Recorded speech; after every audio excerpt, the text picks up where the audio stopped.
What's up, guys, and welcome back to Book Up Entertainment. So, the pressure is mounting for Cyril Ramaphosa. This is coming after he failed to fire Senzo Mchunu. So, the activists and the Citizens Forum, they are actually demanding that Ramaphosa should resign immediately because he failed to fire Senzo Mchunu. Because if you look at it, everybody is saying Senzo Mchunu should step down or resign, whatever it is. And by everybody, I mean, the DA, the EFF, Action SA, they're all saying, what Senzo Mchunu should be fired basically because of those allegations that were put out by General Mkhwanazi. But there is a counterpoint, that was put to that assertion that Senzo Mchunu should be fired. And the counterpoint is that who gets fired based on allegations? Is that how it really works, simply because, somebody has put out allegations out there, no matter how much high profile that person is, should the minister be quickly be fired?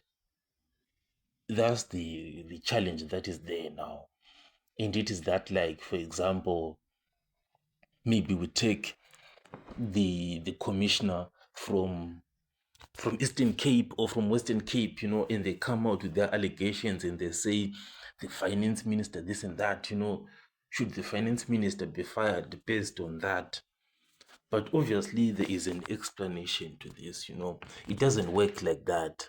For General Mkhwanazi, this is somebody who is well respected, and who is well known for tackling crime out there. And when he speaks with confidence like that, everybody believes him.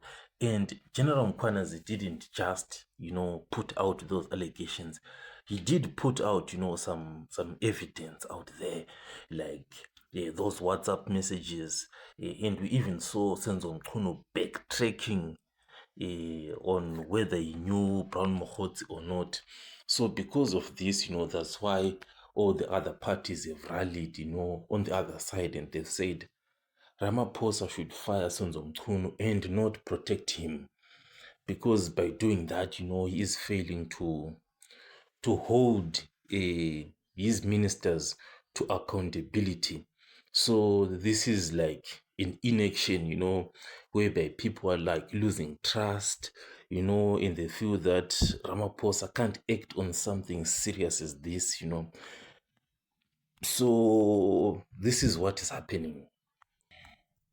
Because in the past few days there was something that was not so serious, as the DA, they were like threatening to pull out of the GNU, and they ended up not pulling out of the GNU.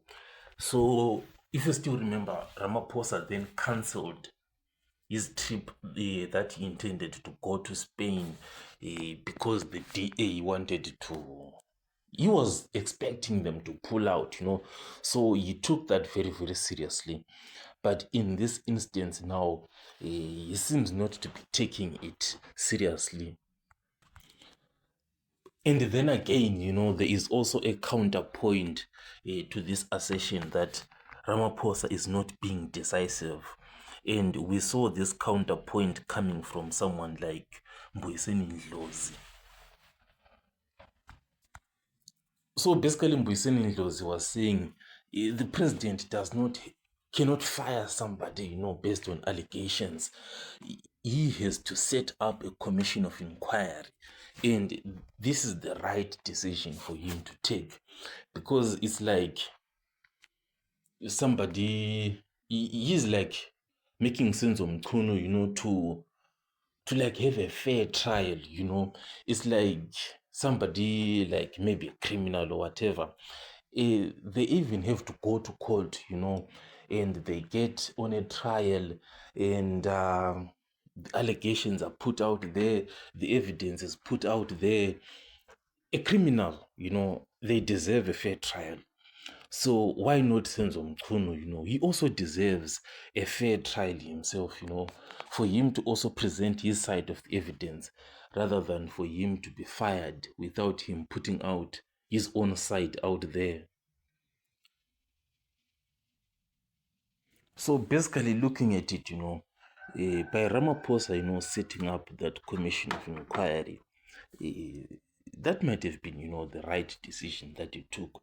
But the only problem that is there is that, there have been so many commissions of inquiries that have been set up, and no results came out of that.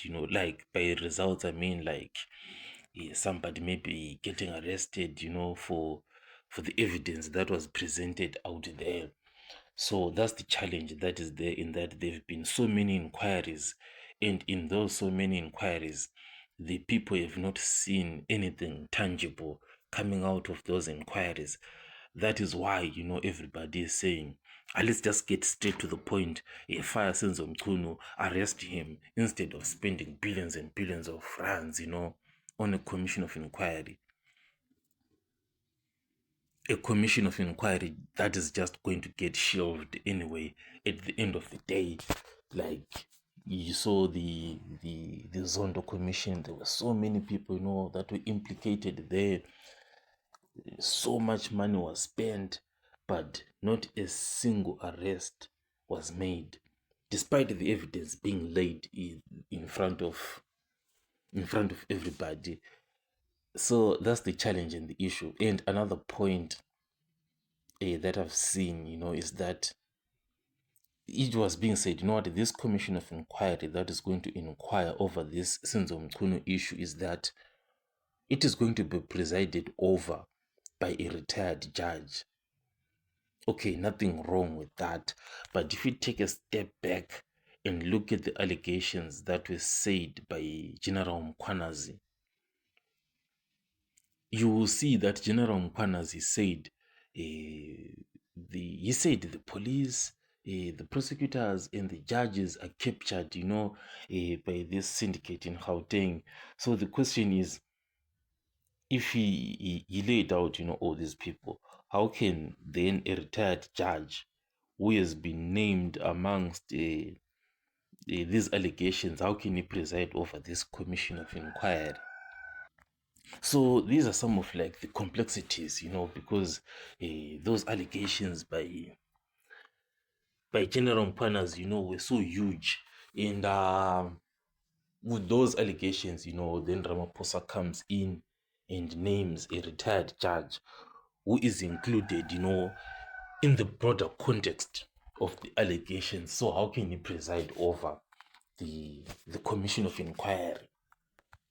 Maybe Ramaphosa looked at it and was like, let me go for somebody retired, maybe they are not part of that syndicate, because this was a judge who was there a long, long time ago. So I think that's the thinking process that he brought to the table. So anyway, this is the review for the pressure that Ramaphosa is currently under. I'll catch you guys on the next one.